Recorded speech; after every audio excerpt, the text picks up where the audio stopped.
వాక్యము ద్వారా అనేక కోణాలలో మీరు మాట్లాడుతూ వచ్చారు దేవా. అందును బట్టి మీకు స్తోత్రాలు చెల్లిస్తూ ఉన్నాం.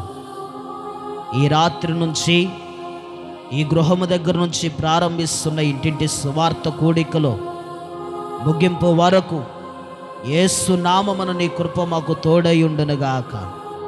కృపతో నడిపిస్తూ రమ్మని ఈ రాత్రి నీ వాక్యము ద్వారా మా అందరిని మీరే దర్శించుమని వేడుకుంటూ, దూరాన సమీపాన నీ మాటలు ఆలకిస్తున్న వారికి, ఈ లైవ్ ద్వారా వర్తమానం వింటున్న వారికి, సంగముగా కూడి ఉన్న ప్రతి బిడ్డతో మీరే మాట్లాడి కృప చూపుతారని నమ్మి విశ్వసిస్తూ మహిమ నీకే చెల్లించుకుంటూ నజరేయుడైన యేసు క్రీస్తు నామం పేరిట ప్రార్థిస్తూ ఉన్నాము తండ్రి.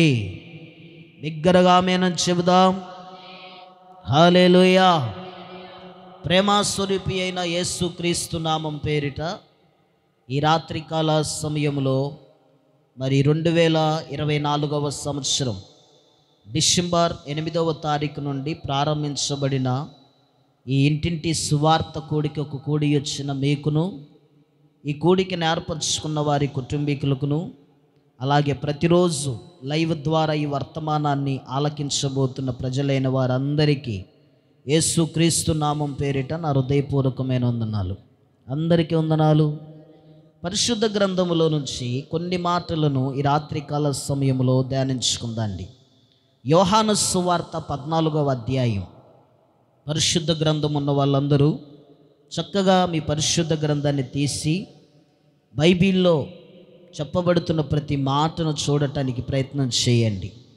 యోహాను సువార్త 14వ అధ్యాయము 6వ వచనములో ఒక మాట ఉండిద్ది.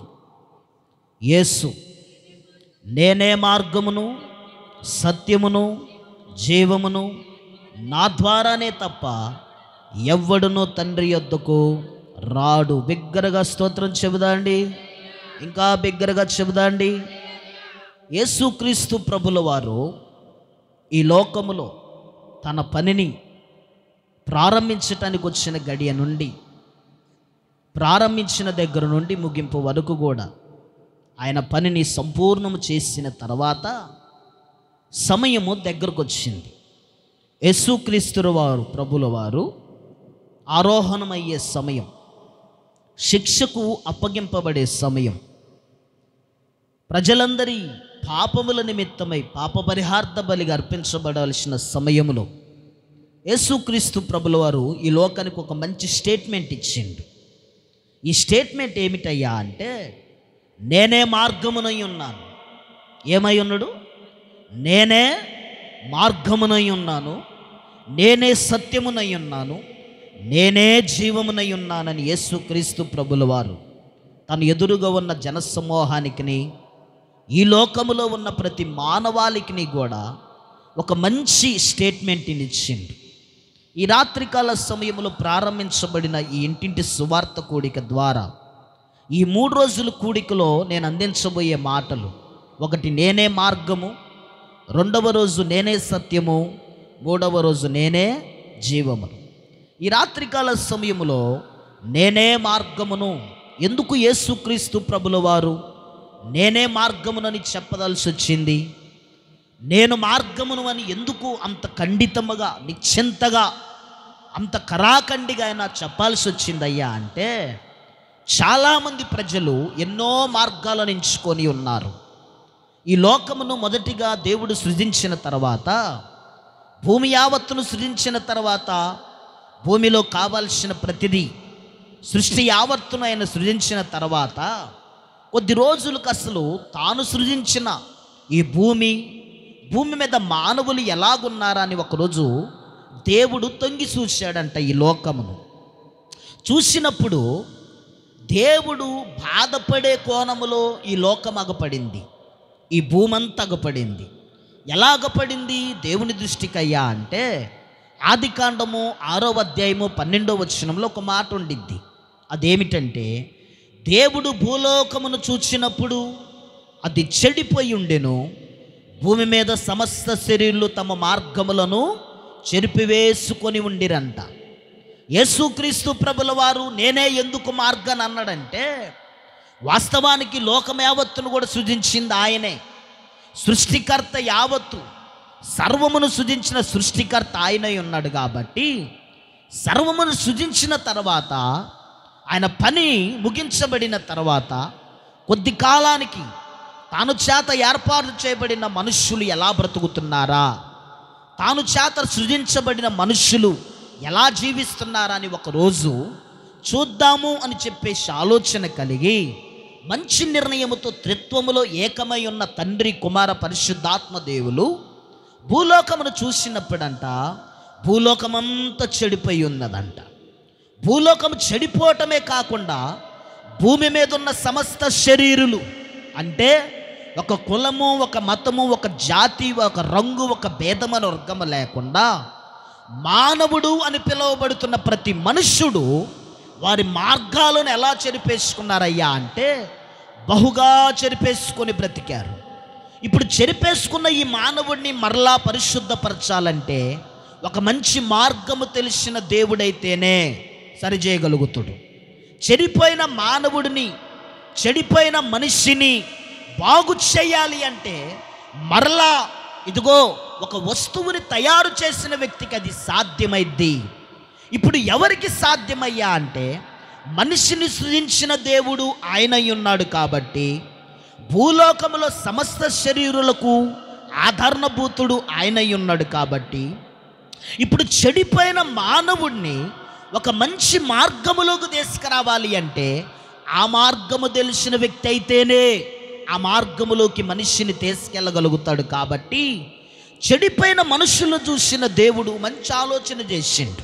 అదేమిటంటే, ఈ మనుషుల్ని సృజించింది నేను, ఈ మనిషికి జన్మనిచ్చింది నేను, మానవుడు అని పిలువబడుతున్న ప్రతి మనిషికి కారణ జన్ముని నేను. కాబట్టి ఇదిగో నేనే మరలా ఈ మానవుడిని ఒక మంచి మార్గములోకి తీసుకెళ్ళాలి, నేనే ఈ మంచి మార్గము కలిగిన మార్గదర్శిగా నేను వెళ్ళాలి అని ఒక మంచి ఆలోచన కలిగి, చెడిపోయిన మానవుల కొరకు, చెరిపివేసుకున్న మార్గములో ఉన్న మనుషులందరినీ ఒక మంచి మార్గములోకి తీసుకెళ్లాలని ఆలోచనకర్త ఉన్న దేవుడు ఆలోచన చేసి 2024 సంవత్సరాల క్రితము ఇదిగో చెడిపోయిన మానవుల కొరకు, చెరిపివేసుకున్న మానవుల కొరకు, మార్గాలన్నింటిలో చెడిపోయిన ప్రతి మనిషిని మంచి మార్గములో నడిపించటానికి నజరేయుడైన యేసు క్రీస్తు ప్రభుల వారు కన్యక గర్భైన మరియా గర్భమున దాల్చి ఈ భూమి మీదకి ఒక మానవ అవతారిగా రావటం జరిగింది. స్తోత్రం చెప్పండి.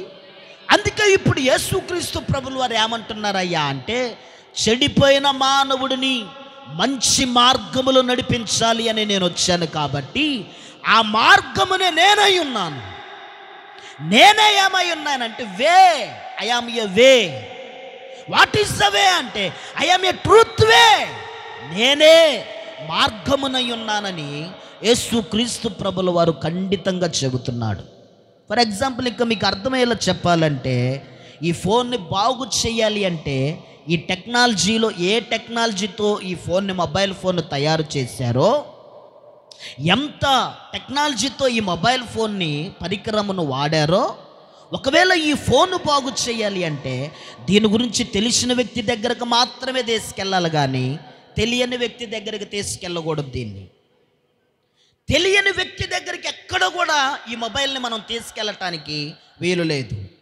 దీన్ని తెలిసిన వ్యక్తిని, ఏ వ్యక్తికైతే దీన్ని తయారు చేసిండో, ఏ వ్యక్తి అయితే దీని మీద అధికారం ఉందో, ఏ వ్యక్తికైతే దీని గురించి ప్రాముఖ్యంగా తెలిసి ఉన్నాడో ఆ వ్యక్తి దగ్గరికి తీసుకెళ్తేనే దీన్ని బాగు చేయగలిగిన సామర్థ్యత, టెక్నాలజీ, దాని తెలివిని, దాని పరికరముని ఏది వాడాలని ఆ వ్యక్తికి తెలిసింది. కాబట్టి ఆ వ్యక్తి దగ్గరికే దీన్ని తీసుకెళ్ళాలి. ఇప్పుడు చూడండి, మనుష్యుణ్ణి కూడా బాగు చేయాలి అంటే, చెడిపోయిన మానవుడు బాగుపడాలి అంటే, చెడిపోయిన మనుష్యుడు ఒక మంచి మార్గములోకి రావాలి అంటే, దారిలో తొలగిపోయిన మానవుడు, దేవుని యొద్ద నుండి దూరమైపోయిన మానవుడు మరలా దేవుని మార్గంలోకి రావాలంటే ఇదిగో సృజించిన సృష్టికర్త ద్వారానే అది సాధ్యమైంది. కాబట్టి అది ఎరిగిన దేవుడు 2024 సంవత్సరాల క్రితం ప్రతి మానవుడిని ఒక మంచి మార్గములోకి నడిపించటానికి యేసు క్రీస్తు ప్రభుల వారు ఈ లోకానికి వచ్చింది. స్తోత్రం చెప్పండి. హల్లెలూయా. ఒక మాట చూద్దండి. సామెతల గ్రంథము 16వ అధ్యాయము 25వ వచనాన్ని చూడండి ఒక్కసారి. సామెతల గ్రంథము 16వ అధ్యాయము చూడండి. సామెతల గ్రంథము 16వ అధ్యాయము 25వ వచనాన్ని ఒకసారి చూడండి. ఒకని మార్గము వాని దృష్టికి యథార్థముగా కనబడుతున్నది, అయితే మానవుడికి తెలియని విషయం ఏమిటంటే, ప్రతి మనుష్యుడు అనుకునే ఆలోచన ఏమిటంటే, నేను ఎంచుకున్న మార్గం మంచిది, నేను నడిచే మార్గం మంచిది, నేను మాట్లాడే మార్గం మంచిది, నేను చూసే మార్గం మంచిది అని ఎవరికి వాళ్ళే ఎంచుకున్న మార్గము వాళ్ళ దృష్టికి ఎలాగున్నదంటే మంచిగా ఉన్నదంట వాళ్ళకి. కానీ ఆ మార్గము చెడ్డదని ఒక మనిషికి ఎప్పుడు అర్థమవుతుందయ్యా అంటే, మరణకరమైన స్థితిలోకి వెళ్ళినప్పుడు తెలుస్తుంది. అది ఎలా తెలిసిద్ది? ఇప్పుడు బాగా త్రాగుడుకు అలవాటైన వ్యక్తిని ఇంట్లో భార్య ఏమనిద్దంటే, అయ్యా నీ దండం పెడతా, రోజు తాగటాన్ని బట్టి నీ జీవితం పాడైద్ది, రోజు త్రాగి రావటాన్ని బట్టి నీ బ్రతుకు పాడైద్ది, రోజు త్రాగి రావటాన్ని బట్టి నీ అవయవాలు పాడైద్ది, రోజు తాగి రావటాన్ని బట్టి నీ లివర్ పాడైద్ది, నీ కిడ్నీ పాడైద్ది, నా మాటిని నువ్వు త్రాగకుండా మానేయి అని భార్య చెబుతుంది. కానీ ఇప్పుడు తాగే వ్యక్తి యొక్క ఆలోచన ఏమిటంటే, ఈ త్రాగుడుకు బానిసైన వ్యక్తి యొక్క నిర్ణయం అంతా ఏమిటంటే, తాను త్రాగుతున్న ఆ త్రాగుడు ఆయన దృష్టికి ఎలాగుందంటే యథార్థముగా ఉన్నదంట. అది ఎలాగున్నది? యథార్థముగా ఉన్నది. ఏది యథార్థంగా ఉన్నది? త్రాగుతున్న త్రాగుడు జీవితము ఆ వ్యక్తి దృష్టికి యథార్థంగా ఉన్నది. ఇప్పుడు భార్య చెప్పినా ఆ వ్యక్తికి అర్థం కావట్లేదు, ఇంట్లో పిల్లలు చెప్పినా ఆ వ్యక్తికి అర్థం కావట్లేదు, ఇంట్లో తల్లిదండ్రులు చెప్పినా ఆ యవనస్తుడికి అర్థం కావట్లేదు. దేనికి అర్థం కావట్లేదయ్యా అంటే, ఆ వ్యక్తి ఎంచుకున్న మార్గము ఆ వ్యక్తికి ఎలాగుందయ్యా అంటే యథార్థంగా ఉంది. కాబట్టి ఇప్పుడు భార్య మాట పనికి రావట్లేదు, పిల్లల మాట పనికి రావట్లేదు, తల్లిదండ్రుల మాట పనికి రావట్లేదు. తన మార్గము తన దృష్టికి యథార్థంగా ఉందనుకుంటున్నాడు. అలాగన ఎంతోమంది మనుషులు వాళ్ళు ఎంచుకున్న మార్గమే గొప్పదిగా ఎంచుకుంటున్నారు. చీకటిలో ఉన్న మార్గము గొప్పదనుకుంటున్నారు, వ్యభిచారములో ఉన్న మార్గము గొప్పదనుకుంటున్నారు, త్రాగుడుకు బానిసైన మార్గము గొప్పదనుకుంటున్నారు, జోదాలకు బానిసైన మార్గము గొప్పది అని ఎంచుకొని మానవుడు ఆ మార్గములో ఉండే దానిని యథార్థంగా ఎంచుకుంటూ వెళ్తున్నాడు. కానీ ఒకరోజు వస్తుంది ఆ మార్గము మంచిది కాదని తెలియబడటానికి, ఒకరోజు వస్తుంది ఆ మనిషికి ఆ మార్గము చెడ్డదని తెలియటానికి. ఎప్పుడో తెలుసా? త్రాగొద్దని చెప్పిన భార్య మాట, త్రాగొద్దని చెప్పిన తల్లి మాట, త్రాగొద్దని చెప్పిన పిల్లల మాట ఎప్పుడు గుర్తొస్తుందయ్యా అంటే జీవితమంతా పాడైపోయిన తర్వాత ఆ వ్యక్తికి గుర్తొస్తుంది. లివర్ పాడైన తర్వాత, కిడ్నీలు పాడైన తర్వాత, ఊపిరితిత్తులు పాడైన తర్వాత, ఏదన్నా భయంకరమైన రోగం జీవితంలోకి వచ్చిన తర్వాత ఆ వ్యక్తికి అప్పుడు అర్థమవుతుంది. మంచాన పడిపోయి హాస్పిటల్ పాలయ్యి బెడ్డును మీద కూర్చొని ఏడుస్తున్నప్పుడు, అయ్యో నా తల్లి చెప్పిందే నేను వినలేదు, అయ్యో నా తండ్రి చెప్పాడే నేను వినలేదు, అయ్యో మా సేవకుడు చెప్పిండే మేము వినలేదు, ఈ మార్గం మంచిది కాదు అని నన్ను కట్టుకున్న భార్య దివారాత్రములు నా కోసం ఏడ్చిందే అయినా నేను వినలేదు అని హాస్పిటల్ పాలైన తర్వాత ఆ వ్యక్తికి గుర్తొస్తుంది. అంటే ఎప్పుడో తెలుసా? ఒక వ్యక్తి మరణానికి దారి తీసిన తర్వాత గుర్తొస్తుంది. అక్కడ ఎంచుకున్న మార్గం అదే. ఒకటి దృష్టి, ఒకటి మార్గము వాని దృష్టికి వాడికి యథార్థంగా ఉంది, కానీ తుదకది మరణానికి తీసుకెళ్తుందన్న సంగతి వాడికి తెలియట్లేదు. ఇలాగన ఎంతోమంది మనుషులు మార్గాలను చెరిపివేసుకున్నారు, ఆలోచనలను చెరిపివేసుకున్నారు, తలంపులను చెరిపివేసుకున్నారు, కుటుంబాలను చెరిపివేసుకున్నారు. చెరిపేసుకోవటాన్ని బట్టి ఇప్పుడు ఆ మార్గము వాళ్ళ దృష్టికి యథార్థంగా ఉంది. కాబట్టి జీవితం అంతా నాశనం అయిపోయిన తర్వాత ఆడికి అర్థమవుతుంది అప్పుడు, అయ్యో నా మంచి మార్గాన్ని నేను చెరిపివేసుకున్నానే, ఈరోజు చస్తానన్న భయం, ఈ రోగముతో నేను చచ్చిపోతానేమన్న ఆవేదన. అప్పుడు బాధపడితే సుఖమేముందండి? అప్పుడు కన్నీరు గాస్తే సుఖమేముంది? అప్పుడు ఏడవటాన్ని బట్టి కలిగే సుఖమేముంది? అందుకే ఇంట్లో వాళ్ళు చెప్పినప్పుడు అంట వినటం నేర్చుకోవాలంట. అది భార్య అయినా, భర్త అయినా, కన్న బిడ్డలే అయినా, ఎవరైనా సరే ఇంట్లో వాళ్ళు చెబుతున్నప్పుడు ఇది మంచి మార్గము కాదు, నువ్వు మాట్లాడుతున్న మాట మంచిది కాదు, నువ్వు ఎంచుకున్న మార్గం మంచిది కాదు, నువ్వు వెళ్తున్న మార్గం మంచిది కాదు, నువ్వు తిరస్కరిస్తున్న తిరస్కారం మంచిది కాదు, నువ్వు చేస్తున్న తిరుగుబాటు మంచిది కాదు, నువ్వు తలంచుతున్న తలంపు మంచిది కాదు అని నీకు చెప్పినప్పుడు కొద్దిగా దాని దగ్గరాగి ఆలోచన చేయటం కూడా నేర్చుకోవాలి మానవుడు. ఇలాగ చెడిపోయిన మానవుడిని బాగు చేయటానికే ఇదిగో వాక్యమై ఉన్న యేసుక్రీస్తు ప్రభుల వారు ఈ లోకానికి వచ్చిండు. ఎవడి కోసం వచ్చిండయ్యా అంటారు కొంతమంది మూర్ఖులు. ఎవడి కోసం వచ్చిండండి యేసు ప్రభు అంటారు. నేనంటాను తెలుసా, ఎవడి కోసం వచ్చిండయ్యా అని ప్రశ్నించేవాడి కోసమే యేసుక్రీస్తు ప్రభుల వారు ఈ లోకానికి వచ్చిండు. స్తోత్రం చెప్పండి మంచిగా, ఇంకా బిగ్గరగా చెప్పండి. ఎవరి కోసం వచ్చాడు అని ప్రశ్నించే వాళ్ళు ఉంటారే, వాళ్ళ కోసమే యేసు ప్రభుల వారు వచ్చిండు. మార్గాలను చెరిపేసుకున్న వాళ్ళని బాగు చేయటానికి యేసు ప్రభుల వారు వచ్చిండు. ఇదొక మార్గం, మతము కాదు ఇది. తెలియని వాడు మతము మతం అనుకుంటారు కానీ క్రైస్తవం ఎన్నటికీ మతము కాదు ఇది. ఏంటిది ఇది? బిగ్గరగా చెప్పండి, ఇంకా బిగ్గరగా చెప్పండి. మార్గం. ఏంటా మార్గం అంటే యేసుక్రీస్తు అనబడే మార్గం, మంచి మార్గం. ఈ మంచి మార్గములో మానవుడు బ్రతకాలని యేసుక్రీస్తు ప్రభుల వారు ఆకాంక్ష, ఆశ. అందుకే చాలామంది వాళ్ళ మార్గం వాళ్ళ దృష్టికి యథార్థముగా ఉందని ఎంచుకుంటున్నారు. కోదాడ ప్రాంతంలో 20 సంవత్సరాల ఒక బాలుడికి, ఎన్ని సంవత్సరాలు? 20 సంవత్సరాలు.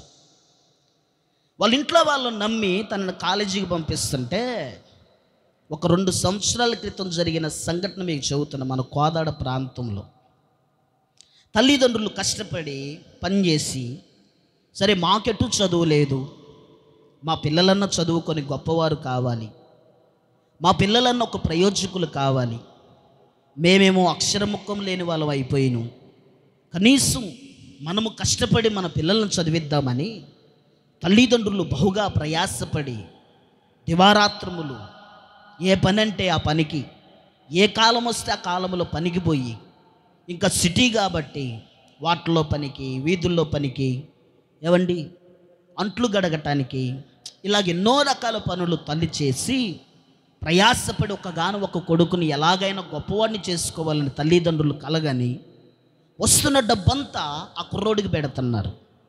10th క్లాస్ అయిపోయింది, ఇంటర్మీడియట్కి వచ్చిండు. ఉదయాన్నే లెగుస్తుండు, బ్యాగ్ తగిలించుకుంటుండు, నేను కాలేజీకి వెళ్తున్నానని చెబుతుండు. తల్లి వెంటనే సంతోషించి ఒక్కగానొక్క కుమారుడని ఆ రోజు పోయిన కూలంతా తీసుకొచ్చి, ఇదిగో నాన్న నీకు ఖర్చులు ఉంచుకో, నువ్వెవరిని ₹1 అడగొద్దు, ఎవరి దగ్గర నువ్వు చేయి చాచొద్దు, నువ్వు మంచిగా చదువు, ఇంతకన్నా ఇంకా గొప్ప ఐశ్వర్యాన్ని నేను నీకు ఇస్తాను, మేము ఎలా కష్టపడుతున్నాం అన్నది నీకు అనవసరం, నువ్వు గొప్పవాడు కావటమే మాకు కావాలి, ఈ ప్రాంతంలో ఫలానా వాళ్ళ కొడుకు అంటే ఒక ఉన్నతమైన స్థానములో నువ్వు ఉండాలయ్యా అని తల్లిదండ్రులు వెళ్తున్న పిల్లగాడికి కావాల్సినంత అమౌంట్ని ఇవ్వటం ఇలా తయారు చేసిన తర్వాత చక్కగా తల్లిదండ్రులు నమ్మిన విషయం ఏంటంటే నిజంగానే ఈ బాలుడు కాలేజీకి వెళ్తున్నాడేమో అని నమ్మారు. ఈ యవనస్తుడు మరికొంతమంది తొంటర యవనస్తులతో సహవాసం చేస్తూ తల్లిదండ్రులకు తెలియకుండానే గంజాయికి బానిస అయిపోయిండు. భయంకరమైన గంజాయి తాగటం, కాలేజీ మానేయటం, తల్లిదండ్రులేమో పిల్లగాడు గొప్పవాడవుతుండని చెప్పేసి ఆలోచన చేస్తున్నాడు. తల్లిదండ్రుల ఆలోచన అంతా ఏమిటంటే ఒక కొడుకు కదా, మంచిగా చదువుకొని గొప్పవాడైతే చాలు, ప్రయోజకుడైతే చాలు, కనీసం మనస్తోమతలో డిగ్రీ వరకన్నా చదివించి ఒక మంచి తొలిమెట్లు, ఒక మంచి పరిస్థితిని, ఒక మంచి జీవితాన్ని మనం ఇద్దామయ్యా అని తల్లిదండ్రులు తిని తినక ప్రయాసతో కొడుకుని చదివిస్తామని ఆలోచన చేస్తే ఈ ఒక్క కొడుకు, నమ్మిన కొడుకు తొంటర్ల సవాసం బట్టి, త్రాగుబోతుల సవాసం బట్టి, ఏవండి సిగరెట్లు తాగేవాడు, బీడీలు తాగేవాడు, గంజాయి తాగే వాళ్ళ సవాసం బట్టి తల్లిదండ్రులకు తెలియకుండానే గంజాయికి బానిస అయిపోయిండు. ఒకరోజు అలా జరుగుతున్న సమయంలో 1 సంవత్సరం జరిగిన తర్వాత ఈ గంజాయికి బానిసైన వ్యక్తి డేరా గంజాయి తాగటమే గాక గంజాయి సప్లై చేయటానికి మార్గం ఎంచుకున్నాడు. ఎవరో చెప్పారంట, అరే గంజాయి అమ్మితే విపరీతమైన డబ్బులు వస్తాయి, చిన్న ప్యాకెట్ అమ్మితే చాలు కొన్ని వేల రూపాయల ఆదాయం నీకు వచ్చిద్దని చెప్పటంతోనే ఈ గంజాయికి బానిసైన బాలుడు ఈ గంజాయిని అమ్మటం మరిగిండు. కొద్ది కాలంలోనే తన మార్గము వర్ధిల్లింది. జాగ్రత్తగా వినాలి, మన సమీప కోదాడలో జరిగిన విషయాన్ని మీకు చెబుతున్నాను. కొద్ది కాలంలోనే ఈ బాలుడు మార్గము మంచిగా ఉందని, 20 సంవత్సరాల యవనస్తుడు మార్గం మంచిగా ఉందని తెలుసుకొని, అబ్బా ఇదేదో భలేగుందే, మా అమ్మలన్నా ఏదో 100, 200, 300 ఇస్తున్నారని కాలేజీకి వెళ్తున్నానని, ఈ వ్యాపారం చేయటాన్ని బట్టి విపరీతమైన ఆదాయం వస్తుంది కదా భలేగా, కమిషన్ బాగుంది, వాహనం సిద్ధపరుస్తున్నారు, కారులో పోయి రావటమే, లేదంటే ట్రైన్ టికెట్ వాళ్ళే ఇస్తున్నారు, బస్సు టికెట్ వాళ్ళే ఇస్తున్నారు, ఎక్కడికి పోయి అక్కడికి అమ్ముకొని రావటం అంటే 50-50 అంటున్నారు.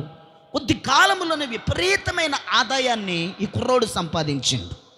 ఇంట్లో తల్లిదండ్రులకి అనుమానం వస్తుంది, వీడి రూపురేఖలు మారిపోతున్నాయి, వీడి పళ్ళు మారిపోయినాయి, వీడి నాలుక రంగు మారిపోతుంది, వీడి కళ్ళల్లో ఆకారం మారిపోతుంది, వీరు డ్రెస్ సెన్స్ అంతా మారిపోతుంది, అసలు ఏమవుతుంది వీడికి, ఏం జరుగుతుంది అర్థం కావట్లేదు. ఇదివరకేమో 5 ఇంటికి వచ్చేవాడు, ఇప్పుడు రాత్రి 12 1 కానీ వీడి కోసం పడుగాపులు కాయాల్సి వస్తుంది. అసలు ఎటుపోయి వస్తున్నాడు ఏంటో తల్లిదండ్రులకు అర్థం కావట్లేదు.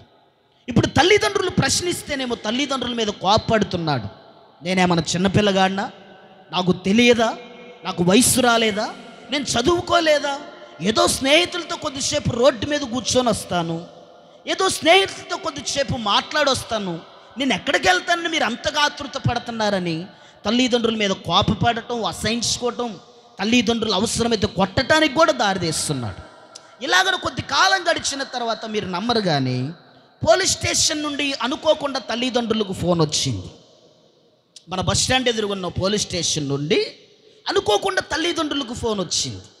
వాళ్ళు వెంటనే ఫోన్ లిఫ్ట్ చేయడంతోనే ఎస్ఐ గారు ఫోన్ చేసి మాట్లాడాడంట, మీరు ఇమీడియట్గా ఎక్కడున్నా కానీ మన టౌన్లో ఉన్న పోలీస్ స్టేషన్ దగ్గరకు రావాలంటతోనే సుతారి పనికి పోయిన తల్లిదండ్రులు ఇద్దరు కూడా మధ్యాహ్న కాల సమయంలో పనిని విడిచిపెట్టి అడాబడిన పోలీస్ స్టేషన్ దగ్గరకు వచ్చి చేతులు కట్టుకొని నిలబడితే ఎస్ఐ గారు ఒక బోను దగ్గరకు తీసుకెళ్ళి లోపల ఉన్న కొడుకును చూపించిండంట.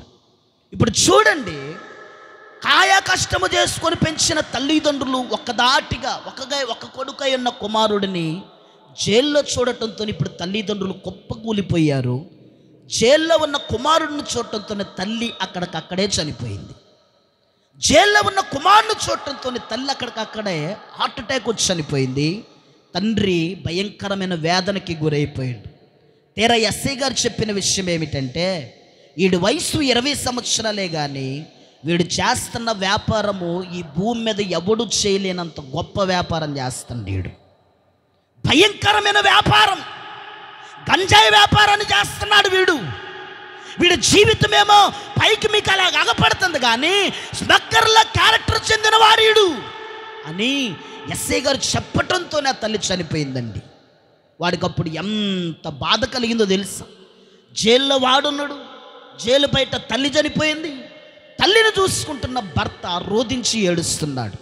వాడికి అప్పుడు అర్థమైంది ఏంటో తెలుసా, నేను ఎంచుకున్న మార్గము నా దృష్టికి యథార్థంగా ఉందలే కానీ ఆ మార్గము నా తల్లి జీవితానికి మరణాన్ని తెచ్చిపెట్టిందన్న సంగతి, ఆ మార్గము నా జీవితానికి మచ్చ తెచ్చిపెట్టిందన్న సంగతి, ఆ మార్గము పోలీస్ స్టేషన్లో నా ఫోటో ఉండటానికి దారి తీసిందన్న సంగతి వాడికి అప్పుడు తెలిసింది. ఇప్పటికీ కోదాడ పోలీస్ స్టేషన్లోకి పడితే స్మగ్లర్లలో ఒక ఫోటో వాడిది కూడా ఉండిద్ది. ఇక వాడు ఎవరిని నమ్మట్లేదు. కోదాడ ప్రాంతంలో జేబు దొంగ కింద ముద్రించబడ్డాడు వాడు. ఎందుకయ్యా అంటే తల్లిదండ్రులేమో జీవితం బాగుండిద్దని నమ్మి బయటకు పంపిస్తుంటే యవన ప్రాయంలో ఉన్న ఈ యవనస్తులు సిగరెట్లకి, గంజాయిలకి, గుట్టకాలకి బానిసలైపోతున్నారు. తల్లిదండ్రులు చెబితేనేమో కోపం, తల్లిదండ్రులు చెబితేనేమో ద్వేషం, తల్లిదండ్రులు చెబితేనేమో మంచి పనికి రావట్లేదు. అదేమంటే తల్లిదండ్రులనే మేము చదువుకుంటున్నాం కదా మాకు తెలియదా అని ప్రశ్నిస్తున్నారు ఈరోజు ఎంతోమంది యవనస్తులు. చూడండి, మనం చదువుకున్న మాటలో ఉన్న అర్థం అది. ఒకని దృష్టి వాడి యథార్థముగా, ఒకని మార్గము వాని దృష్టికి యథార్థంగా పడుతుంది, కానీ జీవితమంతా నాశనమైన తర్వాత వాడికి అనిపిస్తుంది, అనవసరంగా నా మార్గాన్ని నేను చెరిపివేసుకున్నానే.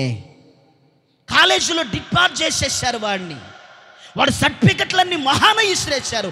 నీలాంటోడు ఉంటే నా కాలేజీకి అవమానవరాన్ని వెలివేశారు వాడిని.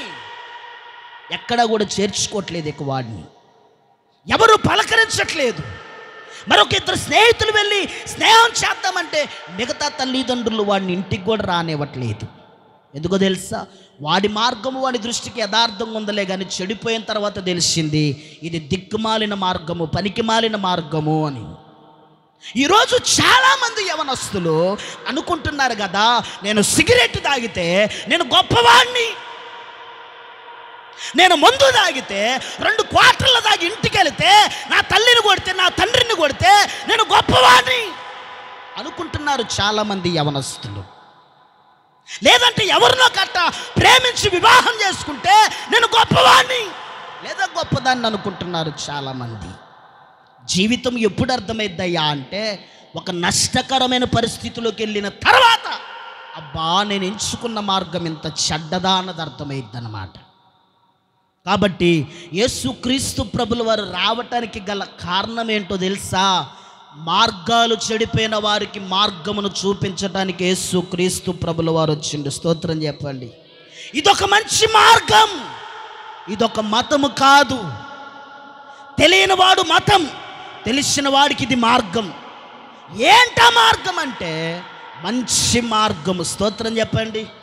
నిద్రపోయేలు బిగ్గరగా చెప్పండి. పడుకోండి పడుకోండి పడుకోండి.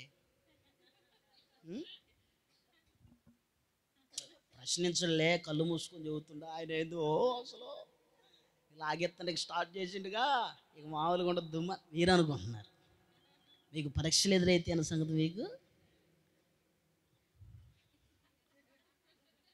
చూస్తున్నారు ఏమండి? బాబు ఇక వెనకున్న వాళ్ళు అయితే లైట్ ఆపట్లేదు యవనస్తులు. మా గుర్తు చదువుతున్నా యవనస్తులు అంటుండో ఏమో. ఇక ఇంటికి పోయిన కాసి మా అమ్మ రే ఆడికని ఏమండి? స్తోత్రం చెప్పు, మంచిగా చెప్పు, యవనస్తులు చెప్పు. మార్గం ఎప్పుడు కూడా మంచిదని అనుకోకూడదు. ఒక మార్గం చూపిస్తా చూడండి. మత్తయి సువార్త 27వ అధ్యాయం 5వ వచనములో ఒక వ్యక్తి ఉంటాడు. అతడు వెండి నాణములు దేవాలయంలో పారేసిపోయి ఉరి పెట్టుకొని చచ్చిపోయిండని ఉండింది. వాడించుకున్న మార్గం ఏంటంటే యేసు ప్రభుని నమ్ముకోవటం. ఏం చేయటం యేసు ప్రభుని అమ్ముకోవటం. ఈరోజు చాలామంది సేవకులు అమ్ముకుంటున్నారు. సేవ చేయండిరా నాయన అంటే అమ్ముకోవటం స్టార్ట్ చేశారు. నూనె అమ్ముకోవటం, కచ్చీలు అమ్ముకోవటం, ఏమండి మొక్కలు అమ్ముకోవటం ఈ స్టార్ట్ చేశారు. యేసు ప్రభుని అమ్ముకోవటం అంటే ఇదే మరి. నూనె అమ్ముకోవటం, తైలాభిషేకం అంటారు, దాన్ని నమ్ముతున్నారు. కచ్చిపు ప్రార్థన చేశానంటున్నారు, దాన్ని నమ్ముతున్నారు. అట్టికాయలకు ప్రార్థన చేశానంటున్నారు, దాన్ని నమ్ముతున్నారు. మామిడికాయలు టచ్ అన్నాడంట, దాన్ని ఒకటే కొనుగోలు. వాడికి అంత వ్యాపారం పోలేదు, కానీ వాడేం చేసినా తెలుసా? అయ్యా 1 రూపాయికి తక్కువ తీసుకుని, అవసరమైతే 50కి తక్కువ ఎత్తా, మీ దగ్గర పెట్టుకుంటే బంగారులాగా అమ్ముడుపోతాయి మాకు. వాడు తీసుకొస్తాడు, లోడు తీసుకొచ్చేస్తాడు. ఆయన చిన్న ప్రార్థన చేస్తాను, అమ్ముకుంటున్నారు. ఇస్కరియోతు యోధ అమ్ముకున్నట్లుగా సేవకులు క్రైస్తవ్యాన్ని అడ్డం పెట్టుకొని అమ్ముతున్నారు. అద్భుతాలను అమ్ముకుంటున్నారు, కళలను అమ్ముతున్నారు, దర్శనాలను అమ్ముతున్నారు. బుట్టగా ఏం చేస్తున్నారు? నెత్తి మీద పెట్టుకొని నానా రకాలుగా అమ్ముకుంటున్నారు. దర్శనం చూశానని దొకామ ఏమంటే రాత్రే ఎన్ని రకాలుగా అమ్ముకుంటున్నారంటే యేసు ప్రభుని. అన్ని రకాలు అంటే వాళ్ళ దృష్టికి ఆ మార్గం బాగుందో వాళ్ళకి. కానీ ఎప్పుడు తెలిసిందో తెలుసా? జీవితము నష్టపోయిన తర్వాత, భయంకరమైన శ్రమల పాలైన తర్వాత అర్థమైద్ది యేసు ప్రభుని అనవసరంగా అమ్ముకుంటూ బ్రతికామే అని. ఇస్కరియోతు యోధ ఉరి పెట్టుకోవడానికి గల కారణం ఏమిటంటే సత్య సత్యమైన దేవుణ్ణి నమ్ముకున్నాడు, మార్గమై ఉన్న దేవుణ్ణి నమ్ముకున్నాడు. దాని అర్థం ఏమిటంటే ఈ మార్గం ఇంకొకరు తెలియకూడదని వాడు అనుకున్నాడులే, కానీ వాడు అనుకున్నంత ఈజీగా అది ఈ మార్గాన్ని ఆమట. స్తోత్రం చెప్పండి. అనుకుంటాడు. ఏమనుకుంటాడు? ఈ మార్గాన్ని ఎట్టయినా ఆపాలని అనుకుంటాడు వాడు. ఆగిద్దా? ఇది ఆగిద్దా? ఉత్సాహమాక ఆగిద్దా? అందరు చెప్పండి. మార్గం ఆగిద్దా? ఆగదో. ఆగిద్దు అనుకుంటాడు. ఇస్కరియోతు ఏమనుకుంటాడు? ఆగిద్దు అనుకుంటాడు. యోధా అనుకుంటే సరిపోయిందా? యోధా గోత్రపు సింహం మన పక్షాన ఉన్నాడు. స్తోత్రం చెప్పు. ఇంకా బిగ్గరగా చెప్పు. ఆ మార్గము వాడి దృష్టికి యథార్థంగా ఉంది, కానీ వాడు ఉరి పెట్టుకునేదాకా తెలియలేదు. ఏం తెలియలే? అనవసరంగా నేను తొందరపడి అయ్యో అనవసరంగా అన్నానే, అనవసరంగా నేను తొందరపడ్డానే అని అప్పుడు వాడు ఉరి పెట్టుకునేటప్పుడు తెలిసింది. ఎప్పుడు తెలిసిందో తెలుసా?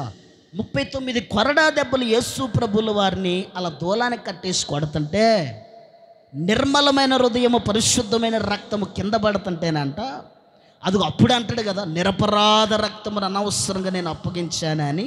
అప్పుడు వాడు అక్కడ పశ్చాత్తాపడ్డాడని ఉందాడు. పశ్చాత్తాపడ్డాడు అన్నప్పుడు పశ్చాత్తాపడ్డాడు ఏం చేయాలి? బ్రతకటానికి ప్రయత్నం చేయాలా, జీవించటానికి ప్రయత్నం చేయాలా, నిలబడటానికి ప్రయత్నం చేయాలా. కానీ ఆడు చేసిన పొరపాటు ఏమిటంటే పశ్చాత్తాపం అయితే పడ్డాడు, కానీ నిలబడలేకపోయిండు.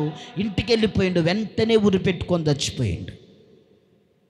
మరొకడు ఉంటాడు పరిశుద్ధ గ్రంథములో, ఆడే దేవుడు అనుకున్నాడు. ఏమనుకున్నాడు చెప్పండి? నేనే దేవుణ్ణి అన్నాడు. నేనే దేవుణ్ణి. మన క్రైస్తవుల్లో కూడా చాలామంది నేనే చెప్పాక మొన్న ఒక వీడియో చూపించా. మన ఆదివారం ఆరాధన వాక్యాన్ని బోధించుకునేటప్పుడు హైదరాబాదులో ఒక అమ్మ ఏం చేసింది? లేచింది, స్టార్ట్ చేసింది, ప్రయాణం కొనసాగించింది. ఏమంటుందంటే ఏమంటుంది? నేనే దేవుణ్ణి కాదు, యేసు ప్రభువుని అంటుంది. ఏమంటుంది?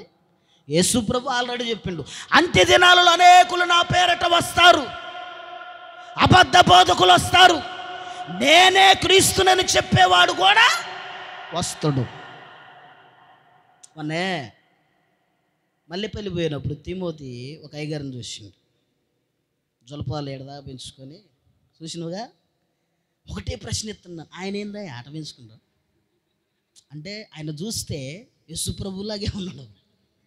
మీరు ఫోటోలు పెట్టుకుంటారు ఇంట్లో, ఫోటోలు ఎంత జుట్టు, ఎంత కొద్ది గట్టం ఇట్లా పెట్టుకుంటారు. గట్టేనా ఇట్టేదో పెడతారు ఫోటోలు. మీ దగ్గర మా ఇంట్లో ఉండాలి, కొన్ని ఇళ్ళల్లో ఉంటాయి. ఇప్పుడు తీశారు మన వాళ్ళు. అబ్బా, నేను వచ్చేదాకా కూడా కొంతమంది ఇళ్ళల్లో మెరిసినాయి పొద్దున్నే లేచి, తండ్రి పనికి పోతున్నానయ్యా, ఓ ప్రభువా పత్తి బాగా దొరకాలి ప్రభువా, ఓ ప్రభువా నాటు మంచిగా వెళ్ళి ప్రభు అని ఆ బొమ్మ దగ్గర పోయి ప్రార్థన చేసిన దినాలు కూడా తిన్న గొప్ప దేశంలో పోయిన తర్వాత, వాక్యంలో పోయిన తర్వాత దేవుని కృప ఏంటంటే అసలు టీవీలే బంద్ చేశారు. స్తోత్రం చెప్పండి. ఏం చేశారు? అంతకుముందు వరకు కూడా వెనకొచ్చి అమ్మా అన్నదాకా కూడా ఓ అయ్యగారు వచ్చిండ్లేండ్రా. ఇంకా ఇప్పుడు కొంతమంది ఉన్నారు అమ్మా అన్నదాకా కూడా తెలియట్లేదు. దేవుని కృప చేత ఇప్పుడు వాక్యం ఎరిగిన తర్వాత సంపూర్ణతలోకి వచ్చారు. చాలామంది ఉన్నారు. ఇప్పుడు ఆమె అంటుంది కదా, హైదరాబాద్లో ఉన్నామా, మొన్న రెండో దర్శనం చెప్పిందామా, రెండో దర్శనం పెట్టి అంటుంది కదా, ఎంతకాలం ఏడిపిస్తావరా నువ్వు నన్ను, పరలోకములో ఏడిపించి, ఆమె అంటుంది అక్కడ ఏడిపించి ఇక్కడ ఏడిపించి ఎప్పుడు ఏడిపిస్తూనే ఉంటావు, ఎందుకు నేను ఆడవటమేనా అంటుంది ఆమె అంటుంది. నేనన్నా, ఎవరు కొట్టారమ్మా నిన్ను? ఎవరు కొడితే ఏడుతున్నావు నువ్వు? యేసు ప్రభు కొట్టిండా నిన్ను? మాయ మాటలు. ఏ మాటలు అయ్యి? పరలోకము అందరికి చూసే కృపించిండు దేవుడు. స్తోత్రం చెప్పండి. నేనే చూసి వచ్చానన్న వాళ్ళు మాయ. నేనే చూసి వచ్చానన్న వాళ్ళు మాయ. పరలోకము చూసే కృప దేవుడు ఎవరికి ఇచ్చిండో తెలుసా? ఈ పరిశుద్ధ గ్రంథంలో ప్రకటన గ్రంథం మొత్తం పరలోకమే. స్తోత్రం చెప్పండి. ఇది చదవటం వచ్చిన వాడు పరలోకం చూసినట్టే. అర్థమైందా మీకు? నేను చూసి వచ్చానన్నాడు మాట నమ్మొద్దు మీరు. నేను ఇప్పుడే పోయి వచ్చానన్నాడు మాట నమ్మొద్దు, అవసరమే లేదు. నీకు ప్రకటన గ్రంథం చదవటం వస్తే కనుక చదువు. ఆటోమేటిక్గా ఇదిగో అసలు వాళ్ళ పోయేదేంటి పరలోకం. ఎవరు చూడని ఆశ్చర్యకరమైన సంగతులు దేవుడు బ్రతికి ఉన్న యోహానికే చూపించిండు. స్తోత్రం చెప్పండి. ఎంతోమంది చూశారు పరలోకాన్ని. నేను కూడా చూస్తా పరలోకాన్ని. నేను చూశానంటే ఎవరు నమ్మరు. నమ్మరండి. నేను చూశానంటే నమ్ముతారా? అసలు నమ్మరు. నమ్ముతారు సాయిప్రియమ్మ? నమ్మరు. ఎందుకంటే దానికి ఒక బ్యాక్గ్రౌండ్ కావాలా, దానికి ఒక టీవీ ఛానల్ కావాలా, దానికి ఒక యూట్యూబ్ ఛానల్ కావాలా, దానికి కొద్దిగా డబ్బులు దారబోయాలా, ఏమంటే దానికి కొద్దిగా అడ్వర్టైజ్మెంట్లు ఇవ్వాలా, యూట్యూబ్ వండు కొనుక్కోవాలా. అంటే ఇప్పుడు నేను మెసేజ్ ఇస్తున్నా, నేను యూట్యూబ్లో పెట్టిన తర్వాత మహా అయితే కొంతమంది చూస్తారు. మనకి ఎంతమంది? కొంతమందికి వేస్తారు కదా 20 lakhs వేస్ అంటారు. ఈ 20 lakhs వేస్లో 1.5 lakh వేస్ కొనుక్కుంటే వచ్చిన వాళ్ళే. అట్ట కూడా కొనుక్కోవచ్చు. యూట్యూబ్ని చూడటానికి కూడా కొనుక్కోవచ్చు. మరి నేను చూశానంటే నమ్మరు ఎవరు? ఓకేనా పనులు అసలే నమ్మరు. నేను పరలోకం పోయి వచ్చా రాత్రి. అసలు ఎంత బాగుందో అని నేను ఊరు తిరిగి రోడ్డు తిరిగినా కానీ సర్లే ఆ పక్క ఇదిలో మరేం ఎప్పుడు ఆ రాయి మీద కూర్చునిద్ది కానీ అడగపోయి చెప్పిపోయా కొద్దిగా మోకాళ్ళ నొప్పులు నీ అవకంటారు. నమ్మరు. మాయ మాటలు చెప్పేవాళ్ళు మాత్రం గొప్ప చేస్తారు. యేసు ప్రభు నమ్ముకునే వాడిని కాదు నువ్వు నమ్మాల్సింది. యేసు ప్రభు సత్యమైన మార్గంలో నడిపించేవాడిని నమ్మాలి నువ్వు. స్తోత్రం చెప్పు. అమ్ముకునే వాళ్ళు ఎంతోమంది ఉన్నారు. నేనే క్రీస్తుని అనేవాళ్ళు ఉన్నారు, నేనే ఉపదేశకుడిని అనేవాడు ఉన్నాడు, నేనే ప్రవక్తని అనేవాళ్ళు ఉన్నారు, నేనే ప్రవక్తిని అనేవాళ్ళు ఉన్నారు, నాకు నిజమైన దర్శనం వచ్చింది అనేవాళ్ళు ఉన్నారు, నాకు నిజమైన కళ్ళు వేస్తే ఎన్నో రకాలుగా మాయపుచ్చేవాళ్ళు లేకపోలేదు. అందుకే ఇర్మియా గ్రంథంలో అంటాడు కదా, కలగంటిని అన్న వాడిని అసలు నువ్వు నమ్మాల్సిన అవసరం లేనే లేదు. దేవుడు అబద్ధమారుటకు నరుడు కానే కాదు. నీకు కళ ఇచ్చిండనుకో దాన్ని నెరవేర్చుటకు సమర్థుడు ఆయన. స్తోత్రం చెప్పండి. ఇంకొక దగ్గరికి ఎందుకు పరిగెత్తాలి? అమ్ముకునేవాడు దగ్గరికి అస్సలు పరిగెత్తకూడదు. నీకు ఏదన్నా దర్శనం కలిగిన కళ కలిగిన కానీ మోకరించి ప్రార్థన చేయి. అదిగో దానియేలుకి ఇచ్చిన కృప దేవుడు నీకు ఇస్తాడు. యెషోపుకి ఇచ్చిన కృప దేవుడు నీకు కలుగజేస్తాడు. గొప్ప దేవుడండి. అమ్ముకుంటున్నారు ఎంతోమంది క్రైస్తవులు. అమ్ముకునేవాడిని నమ్మొద్దు మీరు. వాక్యాన్ని మాత్రమే నమ్మండి. మార్గము చాలా ఇంపార్టెంట్. ఆయన అదే అంటున్నాడు, నేనే మార్గమునై ఉన్నాను. స్తోత్రం చెప్పండి. ఈరోజు చాలామంది దేవుణ్ణి మహిమపరచట్లేదులే కానీ వారిని వాళ్ళే మహిమపరుచుకుంటున్నారు. నేనేమంటాను తెలుసా? అట్టి వారు పురుగుల ముందు దాగి చచ్చిపోతున్నారు ఎంతోమంది. చూడండి, అపోస్తుల కార్యం 12వ అధ్యాయము 21, 22, 23 వచనాన్ని చదవండి. అపోస్తుల కార్యము 12వ అధ్యాయము 21, 22, 23. నియమింపబడిన దినమందు హేరోదు రాజవస్త్రములు ధరించుకొని న్యాయపీఠం మీద కూర్చోండి వారి ఎదుట ఉపన్యాసము చేయగా జనులు ఇది దైవస్వరమే గాని మానవ స్వరము కాదని కేకలు. అతడు దేవుణ్ణి మహిమపరచనందున, ఎవరిని మహిమపరచలేదంట? చెప్పాలి. ఎవరిని మహిమపరచలేదు? మనం ఎవరిని మహిమపరచాలి? ఈ సువార్తకుడికి ఎవరికి మహిమ రావాలి? నువ్వేది చేసినా ఎవరికి మహిమ రావాలి? పౌలు అంటాడు కదా కొన్ని సంఘాల్లోకి వచ్చిన తర్వాత, మీరు ఏది చేసినా దేవుని మహిమ కొరకే చెయ్యండి అంటాడు. స్తోత్రం చెప్పండి. ఎవరికి మహిమ తేవాలి? మనం దేవునికి మహిమ తీసుకురావాలి. నీ మాట, నీ తీరు, నీ నడక, నీ ఆలోచన, నీ స్వభావం ఏదైనా కానీ దేవుని మహిమపరిచేటట్లుగా మాత్రమే ఉండాలా. ఈ హేరోదు రాజవస్త్రములు ధరించుకొని బలిపీఠం మీద కూర్చొని రాజకిరీటాన్ని ధరించుకొని న్యాయపీఠం మీద కూర్చొని ఉపన్యాసం చేస్తున్నాడంట. ఉపన్యాసం చేస్తుంట అనుకుంటున్నారంట, అబ్బాబ్బాబ్బా ఈ దైవస్వరమేవి కానీ మానవ స్వరము. కొంతమంది అంటున్నారు, ఇప్పుడు ఏమంటున్నారు, ఇది దైవస్వరమే కానీ మానవ స్వరము అసలు మా అయ్యగారు చెప్పిందంటే మామూలుగా ఉండదంటారు. తప్పో, దేవుడు మా సేవకుడిలో ఉండి మాట్లాడే మాట గొప్పది అని చెప్పాలి ఎప్పుడైనా కానీ. సేవకుడిని గొప్ప చేయకూడదు ఎప్పుడు కూడా. నాకు తెలిసిన ఒక గుంపు ఉంది, ఒక ప్రాంతంలో వాడు సేవకుడే వాళ్ళకి గొప్పవాడే అంతే. అదర్వైజ్ ఏ సేవకుడిని కూడా వాళ్ళ లెక్కేయరు. ఇక వాళ్ళ సేవకుడే వాళ్ళకి దేవుడు, వాళ్ళ సేవకుడే. ఇక యేసుక్రీస్తు వాక్యమా, యేసుక్రీస్తు ఏం చెప్పిండు, బైబిల్లో ఏముంది, పరిశుద్ధ గ్రంథంలో ఏముంది అన్నది మాత్రం ఆలోచన చేయరు. ఇక వాళ్ళ సేవకుడేదని చెప్పిందంటే ఆ సేవకుడే బాగా గొప్పగా ఎంచుకుంటారు. నేను ఏమంటాను తెలుసా, నీ సేవకుడిని గొప్ప చేసే బదులు మొదటిగా నీ సేవకుడిని వాడుకున్న దేవుని నీవు మహిమపరచాలి. దేవుని మహిమపరచాలి. సేవకుడైనా, సంఘమే అయినా, విశ్వాసి అయినా, ఎవరిని మహిమపరచాలి?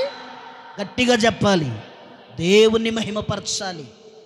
నువ్వేది చేసినా దేవుని మహిమ కొరకే చేయాలా. పాట పాడిన దేవుని మహిమ రావాలి, చప్పట్లు కొట్టిన దేవుని మహిమకు రావాలి, భోజనాలు పెట్టిన దేవుని మహిమకు రావాలి, కానుక పెట్టిన దేవుని మహిమకు రావాలి.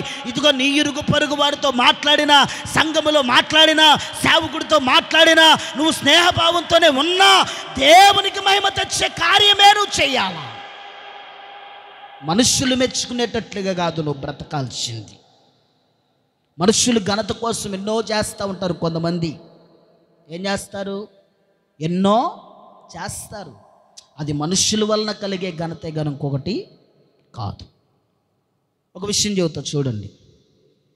మనకు దగ్గర ప్రాంతంలో, ఊరి పేరు చెప్పనులే కానీ, రేపు ఈ నెలలో ఒక ఆయన సెమీ క్రిస్మస్ పెడుతుండ్రు.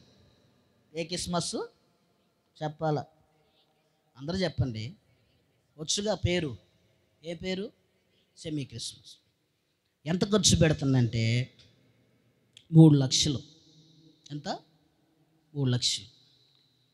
ఆయన ఏం చేస్తాడో ఎవడికి, ఏం పని చేస్తాడో ఎవడికి, ఎక్కడి నుంచి చేస్తాడో ఎవడికి.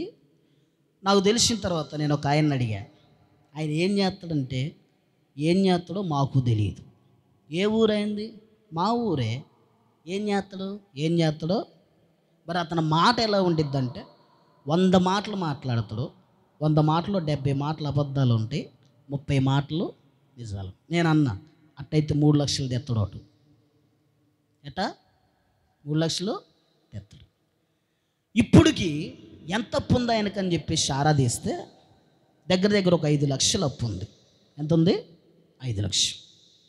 ఇప్పుడు దేని కొరకు ఇతను 3 లక్షలు ఖర్చు పెట్టేదంటే సెమీ క్రిస్మస్కి. ఇప్పుడు అతని ఉద్దేశం అంతా ఏమిటంటే, ఈ ముదిగొండ మండలంలో ఉన్న ప్రతి సేవకుడి దగ్గర నుంచి విశ్వాసులు రావాలి.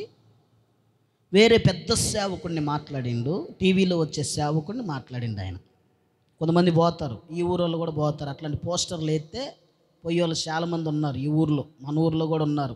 ఏ పోస్టర్ పడితే ఆ పోస్టర్ దగ్గర పోయేవాళ్ళు. దేవుని మహాకృప ఏంటంటే కరిమేలు ప్రార్థన మందిరంలో లేరు. స్తోత్రం చెప్పండి. లేరు. కానీ పోస్టర్ చూస్తే పోయేవాళ్ళు ఉన్నారు. ఆయన ఉద్దేశం ఏంటంటే, అయ్యగారు అన్నాడు, నేను వాక్యం చెప్పడానికి రావాలంటే 3,000 మంది కావాలా.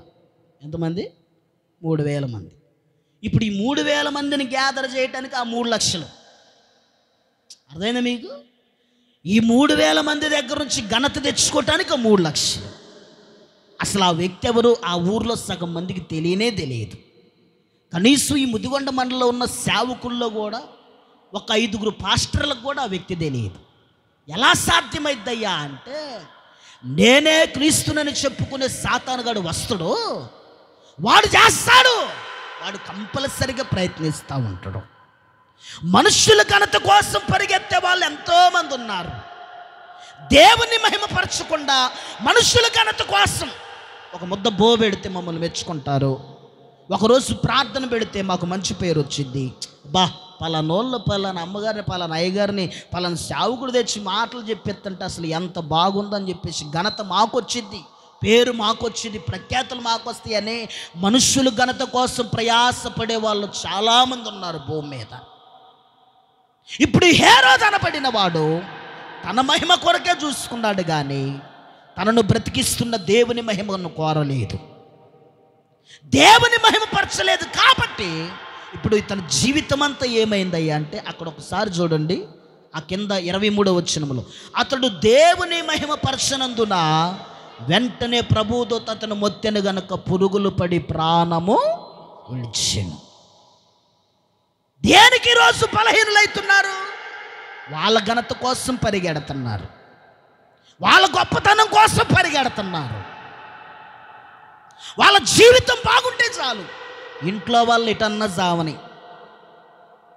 ఇంట్లో నమ్మిన పిల్లలు ఎటన్నా జావని, మేమొక్కళ్ళము బాగుంటే చాలు, షబాష్, పరలోకములో నేను ఒక్కడినుంటే చాలు, యేసు ప్రభుకు నేను ఒక్కడిని అక్కడ పడితే చాలు, యేసు ప్రభు చూస్తే నా ఇంట్లో నన్ను ఒక్కడినే చూస్తే చాలు, మిగతా కుటుంబం అంతా ఎటన్నా బాగున్నాయి, ఎట్టన్నా నాశనం కానీ, నడివీధిలోనే బాగున్నాయి, ఏదన్నా బాగున్నాయి, సాక్ష్యమే లేకుండా ఉన్నాయి, ఏదన్నా కానీ నేను బాగుంటే చాలు, నా మట్టుకు నేను ఉంటే చాలు అనుకొని బ్రతికే క్రైస్తవులు, నామకార్థమైన క్రైస్తవులు భూమి మీద చాలామంది ఉన్నారు. కుటుంబాన్ని పట్టించుకొని క్రైస్తవి ఎందుకంట నేను, కుటుంబాన్ని మార్చుకోవటం చేతగాని క్రైస్తవి ఎందుకంట నేను. ముందు నువ్వు మారు, నువ్వు బాగుంది, దేవుడు నిన్ను మార్చిండు. నువ్వు కాన్సెప్ట్, నీ ఉద్దేశం అంత ఏంటో తెలుసా? నువ్వు సచ్చినా బాధ లేదులే కానీ నీ ఇంటి వారు రక్షణ కోరి చావాలి. నువ్వు స్తోత్రం చెప్పు, అందరూ చెప్పండి. ఇంటి వారి రక్షణ కావాలి. నీ బ్రతుకును నువ్వు చూసుకుంటే సరిపోదు. ఒకరోజు వస్తుంది తీర్పు దినం, దాంట్లో నువ్వు ఒక్కదాని నిలబడి నీ పిల్లలందరూ వెనక నరకంలోకి పోతుంటే నవ్వుతూ, అప్పుడు నువ్వు, నీ కోడళ్ళు, నీ కొడుకులు, నీ మనవళ్ళు, నీ మనవరాళ్ళు, నీ భర్త, నీ భార్య, నువ్వు ఒక్కడవే దేవుని సన్నిధిలో ఉంటే నీ భర్త నరకానికి పోతుంటే నవ్వుతువా నువ్వు? ఈరోజు నీకు సంతోషంగా ఉంది, నీ ప్రార్థన బాగుందని, నీ పాట బాగుందని, నీ ఆరాధన బాగుందని, నీ కానుక బాగుందని, నీ నడిపింపు బాగుందని నీకు బాగుంది. కానీ నువ్వు బ్రతకాల్సిన బ్రతికేంటో తెలుసా? పరిశుద్ధ గ్రంథములో అన్నా అనబడిన ఒక స్త్రీ ఉన్నది. 82 సంవత్సరములు దివారాత్రములు దేవుని సన్నిధిలో ఉపవాసం ఉండి యెరూషలేము ఆదరణ కొరకు కనిపెట్టిందంట. స్తోత్రం చెప్పండి. చేయాల్సింది అది. పిల్లల కొరకు, మిగిలిపోయిన కుటుంబీకుల కొరకు, బంధువుల కొరకు, రక్త సంబంధికుల కొరకు నేను ఎరిగిన మార్గం వాళ్ళు ఎరగాలి అన్న ఆశ, ఆకాంక్షతో నువ్వు బ్రతకటం నేర్చుకోవాలి బిడ్డలారా. నువ్వు ఎరిగిన మార్గం నీ ఇంటి వారు ఎరగాలి, నువ్వు ఎరిగిన మార్గం నీ వారందరూ తెలుసుకోవాలన్న ఆకాంక్షతో నువ్వు బ్రతకటం నేర్చుకోవాలి. దేవుని మహిమపరచు, నిన్ను మహిమపరచుకోవద్దు, నీ ఇంటోళ్ళని మహిమపరచొద్దు. ఏది చేసినా దేవుని మహిమ కొరకు చేయి. ఆరాధన చేసిన, పాట పాడిన, ప్రభుని స్తుతించిన, ప్రార్థన చేసిన ప్రభు నామము కొరకు ప్రార్థన చేయను. నీ గొప్పతనం కోసం నువ్వు ఎంచుకోవడానికి ప్రార్థన చేయొద్దు దయచేసి. కాబట్టి మరొక మాట చూద్దాం, చూడండి యోధాపత్రిక, ఒక మాట చూద్దండి. యోధాపత్రిక 1వ అధ్యాయం, యోధాపత్రిక 1వ అధ్యాయం చూడండి. యోధాపత్రిక 1వ అధ్యాయం 11వ వచనం చదవండి. 11వ వచనం, క్రొత్త నిబంధన గ్రంథంలో యోధా రాసిన పత్రిక. ఎప్పుడన్నా బైబిల్ తీస్తే అర్థమైద్ది ఆ యోధా పత్రిక ఏడుందా అని. ఇంకా ఆదికాండలో దేవులాడితే అది ఏడ దొరికిద్ది మీకు? చూడండి, క్రొత్త నిబంధన గ్రంథం యోధా పత్రిక 1వ అధ్యాయం 11వ వచనం. అయ్యో వారికి శ్రమ, అయ్యో వారికి ఏంటంట? బిగ్గరగా చెప్పండి, ఇంకా బిగ్గరగా చెప్పండి. ఒకసారి 2 చేతులు పైకెత్తి స్తోత్రం చెప్పండి. చేతులు అలాగే పైకుంచి ఇంకొకసారి చెప్పండి. ఇంకా బిగ్గరగా చెప్పండి, ఇంకా బిగ్గరగా చెప్పండి, సంతోషంగా చెప్పండి, నవ్వుతూ చెప్పండి. అయ్యో వారికి ఏంటంట? ఎందుకు? వారు కయ్యను నడిచిన మార్గమున వాళ్ళు నడుచుకుంటున్నారంట. ఎవరి మార్గం అది? ఎవరి మార్గం? కయ్యను. కయ్యూనెవరు? కయ్యూనెవరు? ఆదాము కొడుకు. ఎవరు కొడుకు? కయ్యూను దగ్గరే ఉంది. కయ్యూను మార్గం ఏంటి అసలు? కయ్యూను మార్గం ఏంటి? కోపము. ఏంటిది? ఏంటిది? కోపం. కోపానికి పుట్టినోడే కయ్యూను. కోపానికి పినతండ్రి ఎవడయ్యా అంటే కయ్యూనే. కోపానికి పెద్ద తండ్రి ఎవడయ్యా అంటే కయ్యూనే. కోపానికి అసలు తండ్రి ఎవడయ్యా అంటే కయ్యూనే. ఈ కయ్యూను మార్గంలో నడుస్తున్న వారికి కలిగేది ఏమిటయ్యా అంటే ఇదొక మార్గం. ఏంటా మార్గము? కోపమే ఒక మార్గం. కోపంతో బ్రతుకోవాడు దేవుని నీతిని నెరవేర్చలేడు. కోపం మానము, ఆగ్రహము విడిచిపెట్టుమని ఉండిద్ది కీర్తన గ్రంథంలో.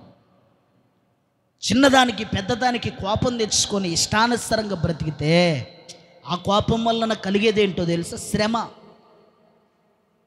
శ్రమ కలిగిద్ది. ఆ మార్గం మంచిది కాదు. ఈరోజు ఎంతోమంది కోపానికి, ఆవేశానికి ఆతృతైపోయి జీవితాలని పాడు చేసుకుంటున్నారు కోపంతో. చిన్న చిన్న విషయాలకే కోపం, తెలియకుండానే ఆవేశం, ఎరగకుండానే కోపాన్ని తెచ్చుకుంటున్నారు కొంతమంది.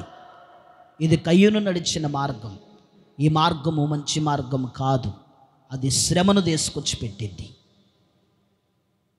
నిన్నెవరన్నా అన్నంత మాత్రం వెంటనే నువ్వు కోపానికి దారి తీసుకోవాల్సిన అవసరం లేదు.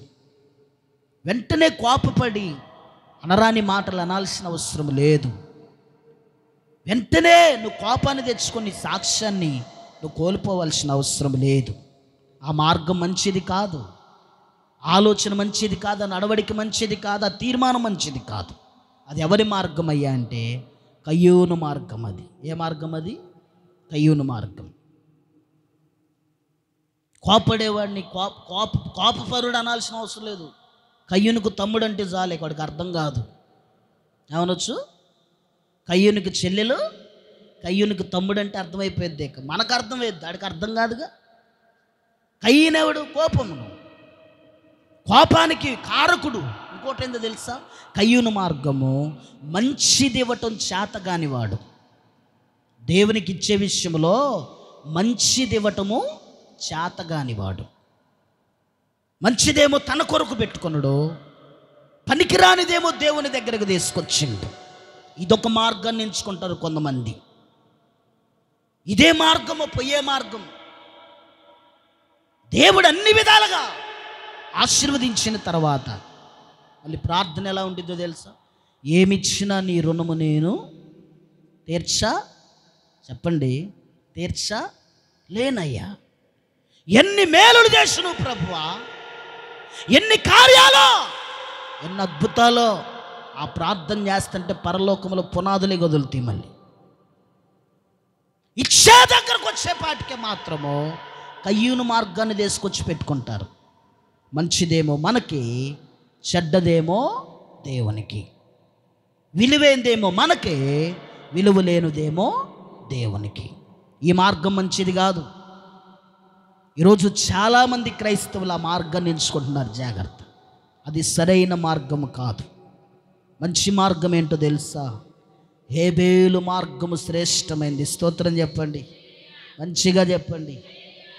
కలిగిన దానిలోని శ్రేష్టమైనది దేవుని దగ్గరికి తీసుకొచ్చిండు. అది మంచి మార్గం అండి. దేవుడు దాన్ని చూసిండు, నూరంతలుగా తన జీవితాన్ని ఆశీర్వదించిండు దేవుడు. అందుకే విశ్వాస వీరులలో హేబేలు జీవితము చేర్చబడింది. జాబితాలో ఉంది హేబేలు జీవితం. మాకు లేపైనా బాధ లేదంటారు కొంతమంది. ఏమంటారు? మాకు లేపైనా ఏమొద్దు, మాకు లేపైనా బాధ లేదు. ఉంటే ఎంత, ఉండకపోతే ఎంత. కోపంలో ఉన్నాడు. అబ్బో, మరి కయ్యూను మార్గం కాదు. ఏ మార్గం అది? కయ్యూను మార్గం కాబట్టి కయ్యూనే కోపం. ఇప్పుడు ఏమనుకున్న కోపానికి లేపైనా బాధలే, అసలు ఉండం కూడా. మేము అసలు నీకు గుర్తే ఉండం. మాతో ఏం పని నీకు? ఎందుకంటే నువ్వు కయ్యూనికి చెల్లెలైనవు కాబట్టి నేను మాట్లాడుతున్నావు. అది హేబేలులాగా ఆలోచన చేసినాం అనుకో, శ్రేష్టమైనది ప్రతిదీ. ఏమండి, ఏమంటావు? అప్పుడు ఏ పాట పాడుతావు? ఏ పాట పాడుతావు? ఏ పాట పాడుతావు? లేక లేక వృద్ధాప్యముందు ఏకైక కుమారిని ఇచ్చింది నీవే, ఇచ్చిన నీవే. అడిగితే అట్టు ప్రభు, నిన్నేగా ఇచ్చింది, ఇప్పుడే బీరోలో పెట్టి మళ్ళీ నెమ్మటిని అడుగుతుంది. రాత్రే వచ్చినాయి అయ్యా, ఇప్పుడే ఫోన్ చేసిండు. అమ్మాయి, అమ్మా అమ్మా అమ్మ లేచినవా? అమ్మా టిఫిన్ చేశారా? అయ్యగారు ఫోన్ చేసినట్టు ఏదో ఉంది మొత్తానికి. తిన్నారా అమ్మా? అమ్మాయి అబ్బాయి ఉండా? ఆయన అన్నయ్య ఉన్నాడా? పిల్లలు ఉన్నారా? అయ్యా అసలు చెప్పరాదంటే అయిపోద్ది, అనలేరు అట్ట అంటారా? మొత్తానికి ఏదో చివరికి అడిగిండు ప్రభువా, ఇచ్చిన నీవే బలి కోరగా మేము ఇయ్యక తప్పదయ్యాక, లేదంటే తర్వాత ఎన్ని ఆప్సఫలం మాకు. అవునా కాదండి? అడుగుతూ యేసుప్రభు అడిగితే లేదు కానీ వృద్ధాప్యం మంది ఇచ్చిన కుమార్ని ఏమంటే చెప్పండి. ఆయన అడిగితే లేని నేరం ఇప్పుడు సేవకుడు అడిగితే వచ్చిందే చెప్పండి. ఇక మళ్ళీ ఏదన్నా కొద్దిగా రివర్స్ అయిందనుకో, ఎన్ని బెట్టలే, ఎన్ని చేయలే. చెప్పు, దా పెన్ను తీసుకో, పేపర్ తీసుకో, కూర్చో. ఈ మందిరం కానీ స్టార్ట్ చేస్తారు. ఇక పాత మందిరం ఉందిగా, ఏడు నుంచి స్టార్ట్ చేస్తారు. అయినా నేనేమంటా తెలుసు, ఇంకా యేసు నామములో ఇస్తూ ఉందుగాక. ఆమేనా? ఇట్లే ఉండను. హల్లెలూయా. ఇప్పుడు హేబేలు మార్గం శ్రేష్టమైంది కానీ కయ్యింది కాదు. కయ్యను మార్గం కోపం, కయ్యను మార్గం ఆవేశం. ఆవేశపడేవాడు చీపురు పుల్లను కూడా సంపాదించలేడంట. దేన్నంట? చీపురు పుల్లను కూడా సంపాదించలేడంట ఆవేశపడేవాడు. అంటే ఆత్రంగా చేస్తాడు పని. ఏడ కొద్దిగా ఆడ కొద్దిగా వదిలేసి, అదేందా నారుమడిలో కలుపు తీయటానికి పోయినోడు తెలిసిద్ది. తీటు రానుడు ఏం చేస్తాడు? కాళ్ళ కింద పెట్టి తొక్కుతూనే ఉంటాడు, ముందు పోతా. అబ్బా ఈరోజు మన ముఠాలో ఎంత మంచి పనుడు వచ్చిండ్రా, మనకంటే ఇన్ని రోజులు ఏడున్నావురా నువ్వు బంగారం, మా ముఠాకి రాలేదు ఎందు నువ్వు, ఇన్ని అటెందుకు పోయినవురా, అసలు నువ్వే పిల్లగాడురా, నువ్వెంత చకచక పని చేస్తున్నావు, కలుపేంద్రా, ఒక్క మొక్క కూడా పట్టలేదంటే పైకి లేచిన తర్వాత తెలిసింది. ఏమంటే కొంతమంది ఉంటారు కింద పెట్టి తొక్కుతూ ఉంటారు. ఇక రాందనుకో మధ్యలోనే కోస్తారు. ఇట్ట మెలిసి ఇట్ట అంటారు. ఇక అది మధ్యలోనే ఉండిద్ది. అది కాదు, ఆవేశంతో చేసే పనులు కాదు కావాల్సింది. తేరకగా ఆలోచన చేసి హేబేలులాగా కలిగిన దాన్ని ప్రభువుకి ఇచ్చుకునే మార్గంలో నువ్వు నిలుచుదువుగాక. చివరికి ఒకే ఒక్క మాట నేను చెబుతాను. ఈ క్రిస్మస్ సందర్భంలో మనమందరం చేయాల్సిన పని ఏమిటంటే, ఇర్మియా రాసిన గ్రంథం 7వ అధ్యాయము 3వ వచనం చూడండి. చివరిగా ఇర్మియా రాసిన గ్రంథం 7వ అధ్యాయము 3వ వచనం. అందరూ నాతో పాటు చెప్పండి, అందరూ బిగ్గరగా. సైన్యములకు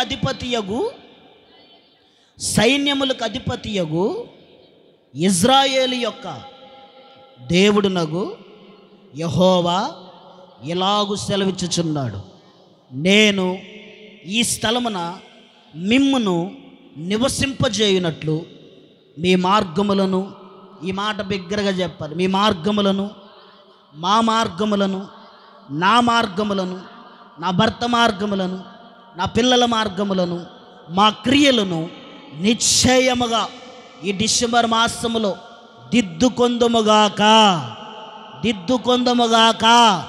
బిగ్గరగా చెప్ప. ఏం చేయాలి? మన మార్గాలని దిద్దుకోవాలి. దిద్దితేనే బడి వచ్చిద్ది. ఏమొచ్చిద్ది?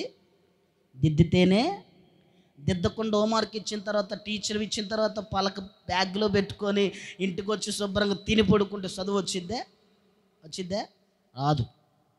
ఏం రాసిద్ది? ఏదేమో ఎటుపోయింది మా మా డాక్టర్, ఏది మా చిన్న డాక్టర్ వచ్చిద్దే 4ంటికి సప్పన బ్యాగ్ ఆడేసిద్ది, ఎమ్మటనే తీసిద్ది, ఎమ్మటనే బ్యాగ్ ఆడేసిద్ది, తీయటం ఇక రుద్దే పనే.